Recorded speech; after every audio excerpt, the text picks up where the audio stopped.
त्र्यम्बकं यजामहे सुगन्धिं पुष्टिवर्धनम् उर्वारुकमिव बन्धनान् मृत्योर्मोक्षीयमामृतात्।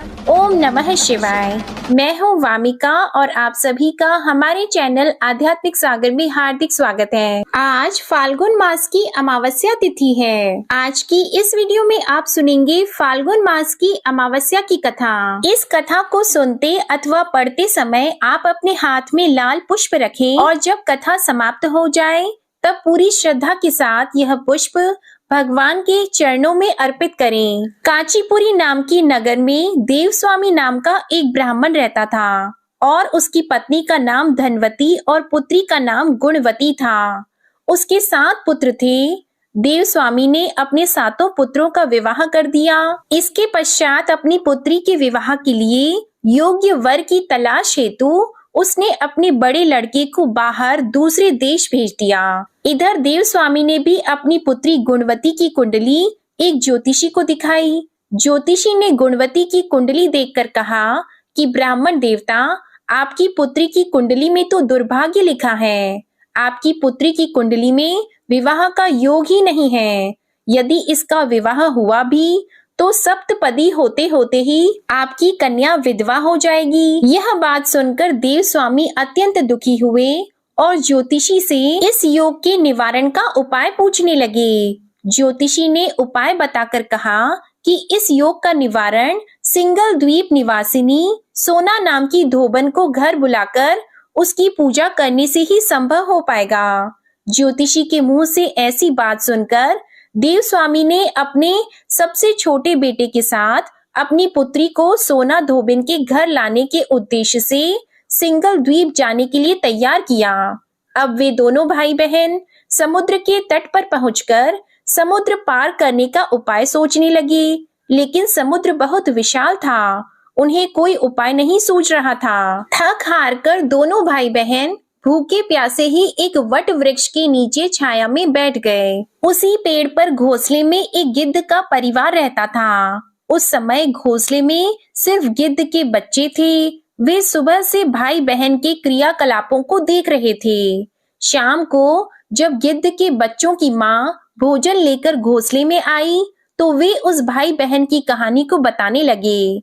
उनकी बात सुनकर गिद्ध की माँ को नीचे बैठे भाई बहन पर काफी दया आई और बच्चों को आश्वासन दिया कि वह उनकी समस्या का समाधान करेगी। यह सुनकर गिद्ध के बच्चों ने भोजन ग्रहण किया। दया और ममता से वशीभूत गिद्ध माता उनके पास आई और बोली कि मैंने आपकी समस्याओं को जान लिया है।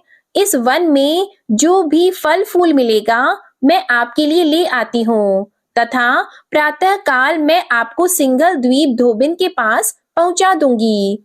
अगले दिन सुबह होते ही गिद्ध माता ने दोनों भाई बहनों को समुद्र पार कराकर सिंगल द्वीप सोना के पास पहुंचा दिया। गुणवती प्रतिदिन सुबह सूर्योदय से पहले सोना का घर लीप दिया करती थी। एक दिन सोना ने अपनी बहुओं से पूछा कि प्रतिदिन सुबह हमारा घर कौन लीपता है, तो बहुओं ने तारीफ बटोरने के लिए कहा कि हमारे अलावा और कौन ऐसा करेगा। लेकिन सोना को उनकी बातों पर यकीन नहीं हुआ और वह यह जानने के लिए पूरी रात जागती रही। तभी उसने सुबह गुणवती को घर साफ करते हुए देख लिया और उससे उसकी परेशानी पूछी। तो गुणवती ने अपनी परेशानी बताई, जिसे सुनकर सोना चिंतित हो गई और उसके घर जाकर पूजा पाठ करने के लिए तैयार हो गई। घर से निकलने से पहले उसने अपनी बहू से कहा कि यदि मेरी अनुपस्थिति में किसी की भी मृत्यु हो जाए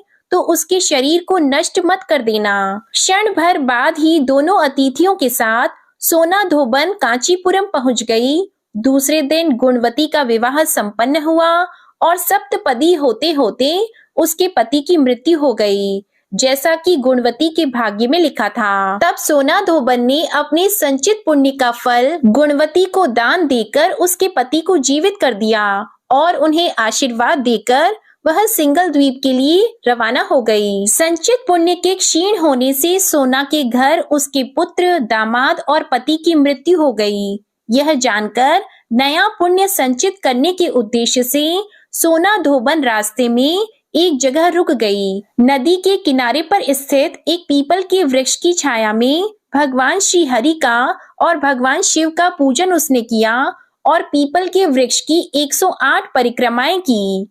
इतना करते ही सोना धोबन के पुत्र, दामाद और उसके पति पुनर्जीवित हो गए। उसका घर धन धान्य से भर गया। इस प्रकार निस्वार्थ भाव से सेवा करने का उत्तम फल सोना धोबन को प्राप्त हो गया। इस प्रकार किसी भी अमावस्या तिथि पर या मौनी अमावस्या के दिन किसी पवित्र नदी में स्नान करके विधिवत भगवान विष्णु जी की पूजा अर्चना करने और पीपल के पेड़ की परिक्रमा करने से मनोवांछित फल की प्राप्ति होती है तथा परिवार के सदस्यों पर भगवान विष्णु जी का आशीर्वाद सदैव बना रहता है। बोलिए भगवान श्री विष्णु जी और माता लक्ष्मी जी की जय। अमावस्या की तिथि पर अमावस्या माता की कथा सुनी जाती है। तो आइए अब आप सुनिए अमावस्या माता की कथा। पौराणिक कथा के अनुसार एक गांव में सास और बहू अकेले रहते थे और उनका बेटा विदेश में कमाने के लिए गया हुआ था।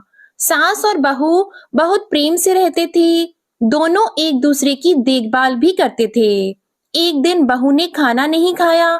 तब सास बहू से पूछने लगी कि बेटा आज तुमने खाना क्यों नहीं खाया? तब बहू कहने लगी कि सासू माँ आज मेरा अमावस्या माता का व्रत है, इसलिए मैंने खाना नहीं खाया। तब सास ने कहा कि बहू ये व्रत क्या होता है और इस व्रत को करने से क्या फल मिलता है, यह मुझे भी समझाओ। तब बहू कहने लगी कि सासू माँ अमावस्या माता का व्रत करने से बहुत पुण्य मिलता है, घर में अन्न धन बना रहता है, सुख शांति बनी रहती है और अटल सुहाग मिलता है, पुत्र की प्राप्ति होती है। इसी तरह से 3 पनौती अमावस्या माता का व्रत भी रखा जाता है। इस व्रत में हर वर्ष अलग अलग खाना खाया जाता है और विष्णु भगवान के मंदिर में चढ़ावा चढ़ाया जाता है या फिर किसी ब्राह्मण को दान दक्षिणा दी जाती है। इस व्रत में पहले साल शक्कर, घी और चावल से बना खाना खाया जाता है। पहले साल व्रत पूर्ण होने के बाद 1.25 किलो चावल और 1 कटोरी घी और 1 कटोरी शक्कर का दान किसी ब्राह्मण देवता को दान में दिया जाता है। दूसरे साल जो घी और शक्कर से बना खाना खाया जाता है। इसी तरह जब दूसरे साल का व्रत पूर्ण हो जाए तब 1.25 किलो जौ, 1 कटोरी घी और 1 कटोरी शक्कर किसी मंदिर में चढ़ाया जाता है या किसी ब्राह्मण को दान में दिया जाता है। तीसरे साल गुड़, तेल और घी से बने व्यंजन खाने चाहिए। जब तीसरे साल व्रत पूर्ण हो जाए तब आधा किलो तिल, गुड़ और 1 कटोरी घी किसी मंदिर में चढ़ाया जाता है या ब्राह्मण को दान में दिया जाता है। इससे ही सासू माँ 3 पनौती अमावस्या का व्रत कहा जाता है। फिर बहू बताने लगी कि माँ जी, इस व्रत का संकल्प लेने के बाद इसे पूरा करना जरूरी होता है। अगर पूरा नहीं कर सकते तब घर परिवार में झगड़ा और घर में अशांति हो जाती है। तब सासू माँ कहने लगी कि बहू, मेरी तो उम्र हो गई है, लेकिन तुम ये व्रत जरूर करना। और तब बहू ये व्रत करना प्रारंभ करती है। एक दिन बहू ने किसी के कहने पर गेहूं से बनी रोटी खा ली और अमावस माता इस बात से नाराज हो गई। अब जो सास और बहू कभी बहू से प्रेम करती थी, अब उन दोनों में झगड़े होने लगे। सभी गांव वाले भी हैरान हो गए कि इनके घर में ये सब क्या हो रहा है। सास अपनी बहू को कहने लगी, जब से तुम हमारे घर में बहू बनकर आई हो तब से हमारे घर की लक्ष्मी चली गई है। तुम हमारे लिए बिल्कुल भी शुभ नहीं हो। तब बहू ने कहा कि माँ जी, आपके घर की लक्ष्मी चली गई है तो मुझे बताओ कि कहाँ मिलेगी, मैं लक्ष्मी को लेकर आऊंगी। तब सासू माँ कहने लगी कि बहू, लक्ष्मी तुम्हें समुद्र के बीच में भगवान विष्णु के पैर दबाते हुए मिलेगी। यह सुनकर बहू ये कहकर चली जाती है कि माँ जी, अब तो मैं लक्ष्मी जी को लेकर ही आऊंगी, नहीं तो मैं इस घर में पैर नहीं रखूंगी। ऐसा कहकर बहू लक्ष्मी की खोज में चली गई। जब बहू लक्ष्मी की खोज के लिए निकली तब उसे बीच रास्ते में गाय मिली। गाय बहू से पूछने लगी कि आप कहाँ जा रहे हैं। तब बहू कहने लगी, गाय माता, मेरी सास कहती है कि मेरे आने से उनके घर में अन्न धन की कमी हो गई है और उनके घर की लक्ष्मी चली गई है, तो मैं लक्ष्मी को लेने जा रही हूँ। तब गाय माता कहने लगी कि बेटी, अगर तुम जा ही रही हो तो भगवान से मेरे बारे में भी पूछ लेना। तब बहू कहने लगी कि ठीक है गाय माता, मैं आपके बारे में भी पूछ लूंगी। तब गाय माता कहने लगी कि जब मेरा बछड़ा होता है तो वो मर जाता है, जिंदा नहीं रहता। तुम लक्ष्मी जी से पूछ लेना कि आखिरकार मेरे साथ ऐसा क्यों हो रहा है, मैंने ऐसे कौन से कर्म किए हैं जिसकी सजा मुझे मिल रही है। तब बहू कहने लगी, गाय माता, मैं आपके बारे में जरूर पूछ लूंगी। ऐसा कहकर बहू आगे बढ़ गई। जब आगे बढ़ी तब रास्ते में उसे घोड़ी मिली जिसके गले में घंटी बंधी हुई थी। घोड़ी ने कहा कि बेटी, तुम मेरे दुख का निवारण लक्ष्मी जी से पूछ लेना। तब बहू कहने लगी कि मैं जरूर पूछ लूंगी। ऐसा कहकर बहू आगे बढ़ गई। आगे जाते ही बहू को एक अंधा और बहरा बुजुर्ग मिला। उसने भी बहू से अपनी समस्या के निवारण के लिए पूछने को कह दिया। तब बहू उसकी समस्या भी भगवान से पूछने को कहकर आगे बढ़ गई। आगे जाते ही बहू को एक बूढ़ी औरत मिली जो कि हाथ और पैर से अपाहिज थी। उसने भी बहू से कहा कि बेटी, जब तुम भगवान से मिलो तो उनसे पूछना कि आखिरकार मैं अपाहिज क्यों हुई, मैंने ऐसे कौन से कर्म किए थे। तब बहू उसकी समस्या पूछने के लिए तैयार हो गई और फिर आगे बढ़ गई। आगे जाते जाते बहू बहुत थक गई और एक आम के पेड़ के नीचे बैठ गई। आम का पेड़ बड़ा खुश होकर बहू से पूछने लगा कि बेटी, तुम कहाँ से आई हो और कहाँ जा रही हो। तब बहू कहने लगी कि वो लक्ष्मी जी को लेने जा रही हूँ। तब पेड़ भी अपनी समस्या भगवान से पूछने के लिए कहने लगा कि मेरे पेड़ पर लगे हुए आम खट्टे ही क्यों होते हैं, इस बारे में बहुरानी भगवान से जरूर पूछ लेना। तब बहू पेड़ की समस्या लेकर आगे बढ़ गई। थोड़ी दूर जाने पर बहू को एक तलाई मिली। वो भी बहू से कहने लगी कि बहू, तुम भगवान से पूछना कि मेरी तलाई का पानी इतना मैला क्यों है, कोई यहाँ आकर पानी नहीं पीता। तब बहू कहने लगी कि मैं जरूर पूछ लूंगी। ऐसा कहकर बहू आगे बढ़ गई। बहुत दिनों से जंगल में चलते चलते बहू थक गई थी। उसे भूख भी लगी थी, लेकिन खाने को कुछ नहीं मिला, तो वह भूख और प्यास से बेचैन हो गई और जंगल में बेहोश हो गई। उसी समय भगवान श्री हरि और माता लक्ष्मी जी घूमते हुए उधर जा रहे थे। तब माता लक्ष्मी जी विष्णु भगवान से कहने लगी कि हे नाथ, ये तो आपकी बहुत बड़ी भक्त है, आप इसके दुख निवारण कीजिए। तब भगवान श्री हरि कहते हैं कि इस संसार में तो बहुत से जीव दुखी हैं, सभी अपने अपने कर्मों का फल भोग रहे हैं, मैं किस किस के दुख का निवारण करूं। तब माता लक्ष्मी जी भगवान श्री हरि से विनती करने लगी और कहने लगी कि वो भूखी और प्यासी है, अगर इसे जंगल में छोड़ दिया जाए तो जंगली जानवर उसे खा जाएंगे। माता लक्ष्मी जी की बात को सुनकर भगवान श्री हरि एक साधु का वेश धारण करके बहू के पास गए और उसे होश में लेकर आए। बहू के होश में आते ही साधु वेश में भगवान उससे पूछने लगे कि वह यहाँ क्यों आई है और कहाँ जा रही है। तब बहू ने सारी बात बता दी। उसकी बात को सुनकर भगवान श्री हरि और माता लक्ष्मी जी प्रकट हो गए। उनके साथ साथ प्रकट हुई अमावस्या माता भी।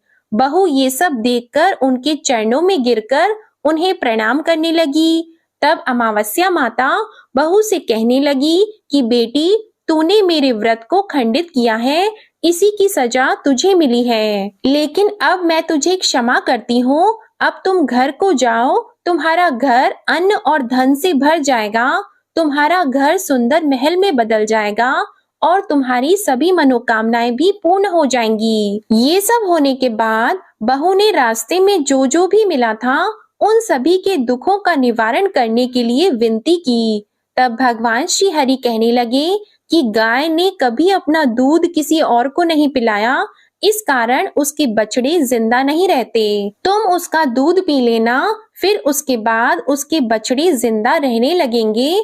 और घोड़ी पिछले जन्म में आटा पीसने वाली महिला थी, वो किसी को आटा पीस कर नहीं देती थी, इसलिए उसके गले में चक्की के पात बंधे हुए हैं। तुम उसके पात खोल देना, वो बिल्कुल ठीक हो जाएगी। और वो बुजुर्ग कभी भगवान के मंदिर नहीं गया, ना ही कभी उसने भगवान के भजन सुने।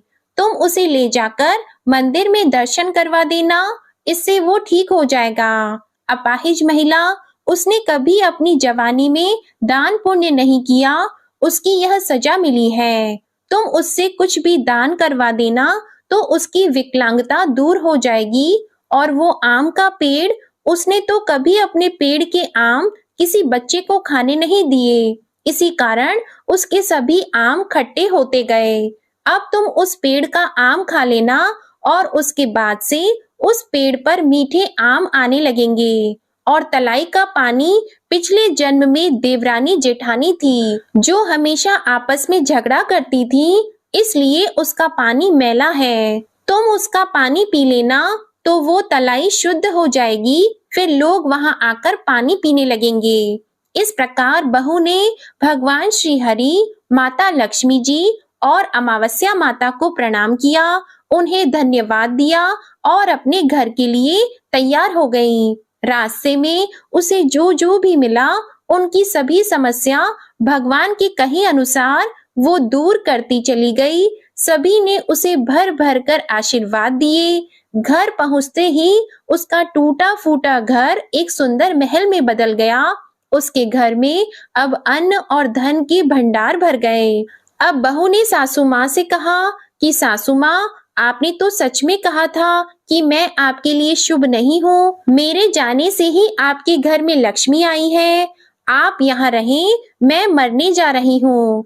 तब सास ने कहा, बेटी, ये सब तुम्हारे अमावस्या माता के व्रत करने का फल ही है जो हमें मिला है।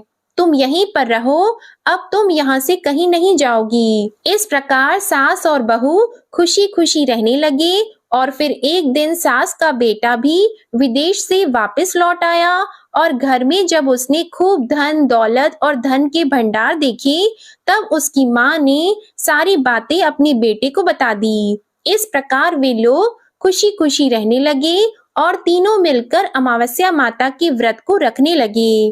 प्रेम से बोलिए अमावस्या माता की जय। इस कथा को कहने, सुनने और हुंकार भरने वाले सभी भक्तों के घर में धन धान्य के भंडार भरना, सभी की रक्षा करना। हे अमावस्या माता, आप सभी की रक्षा करना। प्रेम से बोलिए अमावस्या माता की जय। अब सुनिए गणेश भगवान की कथा। एक साहूकार था, उसके घर रोज एक ब्राह्मणी रोटी लेने के लिए घर आती थी। घर के अंदर घुसते ही पोल के ऊपर गजानन जी का मंदिर था। वह गणेश जी को रोटी का एक कौर हमेशा भोग लगाती थी। बहुत दिन हो गए। गणेश जी महाराज ने कहा कि यह मुझे हमेशा भोजन करवाती है, मुझे इसे कोई ना कोई उपहार जरूर देना चाहिए। गणेश जी एक दिन उसके थाली में हीरे मोती भर देते हैं। ब्राह्मणी तो थाली लेकर अपने घर आ गई और साहूकार से रोटी लेने के लिए आना बंद हो गई। साहूकारिनी ने उसे बुलावा भेजा कि बाई, रोटी लेने के लिए क्यों नहीं आती हो। ब्राह्मणी ने कहा कि मुझ पर गणेश जी प्रसन्न हो गए, बहुत वर्ष तक रोटी लेने के लिए आ गई, लेकिन अब नहीं आऊंगी। साहूकारनी मन में बहुत नाराज हुई और गणेश जी से कहा कि आप ब्राह्मणी के ऊपर प्रसन्न हुए, परंतु मुझ पर प्रसन्न नहीं हुए। तब गणेश जी की मूर्ति हटाकर उसने बाहर फेंक दी। इधर सेठ जी की दुकान में धंधा पानी बंद हो गए। एक दिन सेठ जी की नजर पोल के मंदिर पर गई तो सेठानी जी को पूछा कि गणेश जी कहाँ गए। तो साहूकारनी ने कहा कि ऐसे गणेश जी का क्या करें जो ब्राह्मणी पर तो प्रसन्न हो गए, लेकिन हमारे ऊपर प्रसन्न नहीं हुए। इस कारण मैंने तो गणेश जी को हटाकर फेंक दिया है। तब सेठ जी ने कहा कि यह तुमने क्या किया, मेरा तो व्यापार और धंधा चलना बंद हो गया है। गणेश जी तुमने कहाँ फेंके हैं, जल्दी बताओ, मैं उन्हें वापस लेकर आता हूँ।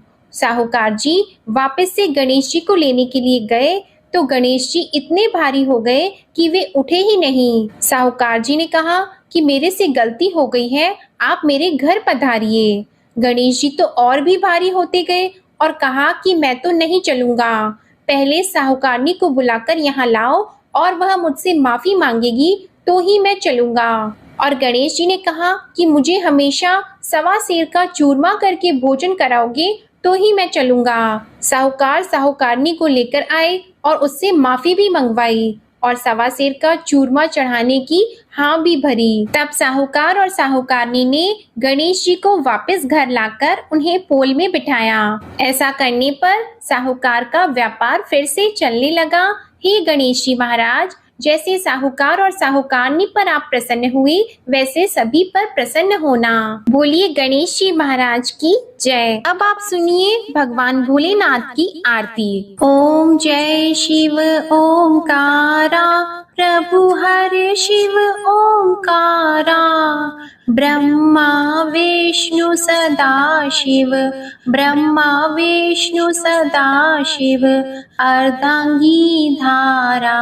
ओम जय शिव ओमकारा, एकानन चतुरानन, पंचानन राजे, स्वामी पंचानन राजे, हंसासन गरुड़ासन, हंसासन गरुड़ासन, वृषवाहन साजे। ओम जय शिव ओमकारा, दो भुज चार चतुर्भुज, दस भुज अति सोहे, स्वामी दस भुज अति सोहे, त्रिगुण रूप निरखते, त्रिगुण रूप निरखते, त्रिभुवन जन मोहे।